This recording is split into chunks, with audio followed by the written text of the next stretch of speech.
Is it hateful or unchristian to challenge other beliefs or to tell people from other religions that they are wrong?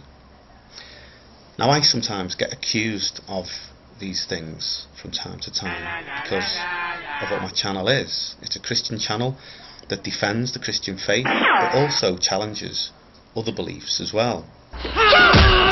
But when you think about it, one of the most loving things that someone can do is to tell somebody that they are wrong. Or if you believe that person to be in error, to show them where they have strayed. Any Christian who has any genuine conviction about their faith will believe that somebody practicing, for example, occultism or being involved in a religion that leads them away from Christ and salvation is actually wrong. Yet, if that Christian doesn't somehow communicate this, then how can that be loving? Either they have very little love, are totally ignorant, are bound by fear, or we may even question if their profession of faith is genuine or not. But to have a conviction that somebody is wrong and heading into areas where the person can become spiritually bound up but do nothing to stop this would be a little like knowing that someone you say you care about is in a burning house but not actually lifting a finger to save them. True love, real love, passionate love acts and can even upset someone. Love that doesn't act and takes no risks, even if it is at the risk of upsetting someone you care for, is not genuine love.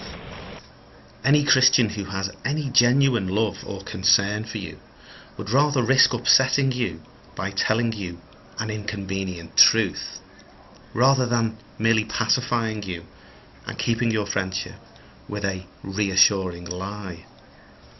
In the Gospels, Jesus himself challenged beliefs and practices that he felt were in error, and even used some pretty strong words as well.